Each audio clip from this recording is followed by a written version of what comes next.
when does the AI start to have a sense of self-awareness to differentiate itself? AI for the longest time had a very narrow intelligence where it was an expert at one thing. You know, we had AI that could beat the world's chess master back in 1995, but it couldn't fry an egg. You know, it couldn't write a poem. You know, if we take on the premise that we as humans are fully constituted by the physical particles that make us up, and that is what gives rise to our consciousness, then it stands to reason that that could be done with machines as well. Yeah, I mean, maybe a bit of a cliche question, but I suppose I was wondering if you think that robots can have that level of consciousness.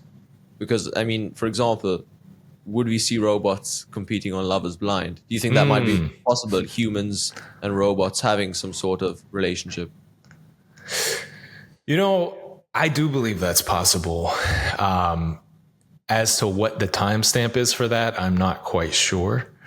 You know, I even am hesitant to venture a guess of what the time scale is. But, you know, I do have sort of a physicalist perspective in the sense that, you know, if we take on the premise that we as humans are fully constituted by the physical particles that make us up, and that is what gives rise to our consciousness, then it stands to reason that that could be done with machines as well. You know, you might take the perspective that we're biological machines, and that given the right construction, we could do that artificially.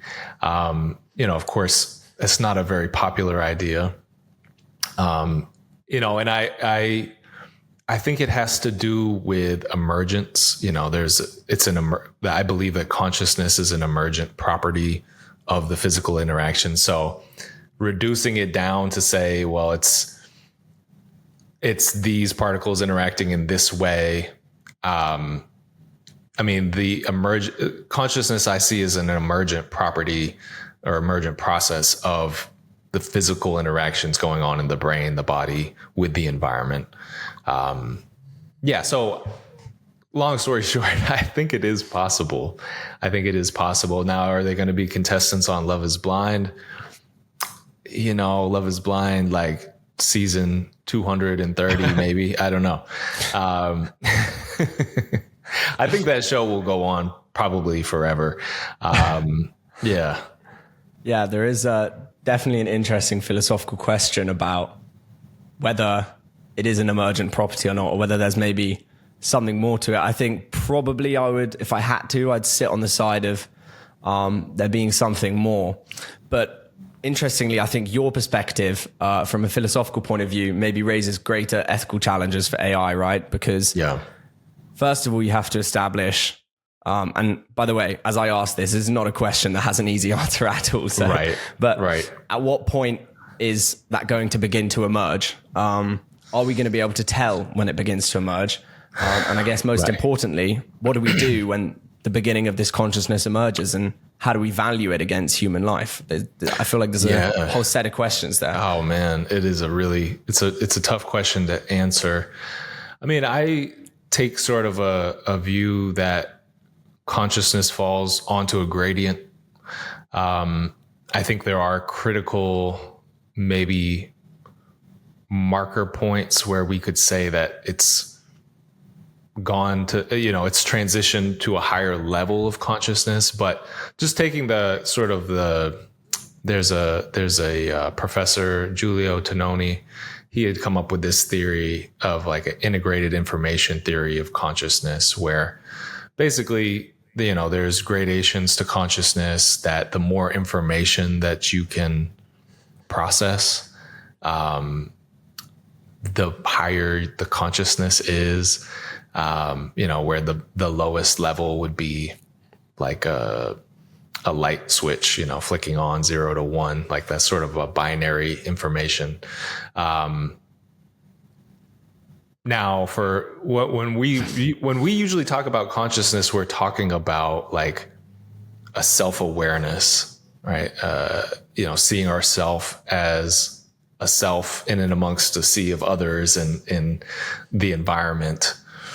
So I think that's a critical thing to look at, is when does the AI start to have a sense of self-awareness, to differentiate itself from others, to have this sort of, talking about consciousness can be tricky because it's so nuanced. When we say like we have a sustained when we say that we have a sustained sense of self, there's a lot of research to suggest that what we think is a sustained sense of self is continually evolving over time. So how sustained it is, I know my name has been Cameron for the last 34 years, and all the sort of narrative of my life. So I think that's at least good enough to say that there's some level of being sustained. But anyways, I know I'm kind of exploring a lot of avenues here, but I think that the biggest thing is when the AI starts to really see itself as an entity that is separate from others, and also that has its own motivational system. ChatGPT does not have its own set of motivations. It's very intelligent. It can perform a lot of tests. It would pass a lot of psychological tests with ease, but it doesn't say, hey, I want to go out and study the birds outside today or something like that. Where, as humans, we are intrinsically goal striving. Even if that goal is, hey, I want to watch a marathon of Love Island, we're intrinsically goal striving. So that's another important component of when we start to look at, when the ethics really start coming into play, when this AI entity is like, hey, I really need to catch up on Love Island. That's when we need to start being concerned. Yeah. Love Island is definitely a good place to put the barrier, ethical consideration as soon as it happens. But just to stick the point, I guess it's a similar point of view to yours. Just to kind of stick the point and give my point of view, I think. And I know you have a background in philosophy, so you might know what I'm talking about here, but I'm borrowing from Hume. And what he says is that to be conscious is to have a point of view, to have something that it's like to be that thing. Like there's nothing that it's like to be a bottle. The bottle just is. But there is something that it's like to be a dog, even if that's a lower form of consciousness. And if I had to answer the question, I think I would say there's probably nothing that it's like to be any LLM yet. But then I think we would have a harder time answering that question maybe than goal orientation might assume, like even if it were able to follow goals, would there be something that'd be like for it to be chasing that goal or something? That would be where the ethical consideration would come in for me. I don't know what you think about that. No, that's definitely a good point. I think that there are a number of subsystems that need to be interacting to trigger our sense of, hey, we need to start ethically considering this entity. I do think that the LLMs are a good start, as a sort of cognitive mechanism that could be built upon with a motivational system, with a system that is self-referential. And like you said, and by self-referential, having a point of view. Yeah. Take it back to Hume. So I think that's really, a good point to bring up. Please welcome Cameron Hamilton. He's a serial startup founder, an AI expert, data scientist, but most impressively, he's a successful contestant on Love is Blind. What does it mean to you to take a leap of faith? Throughout life, we are faced with scenarios where we must take a leap of faith. In the context of a relationship, that means being vulnerable.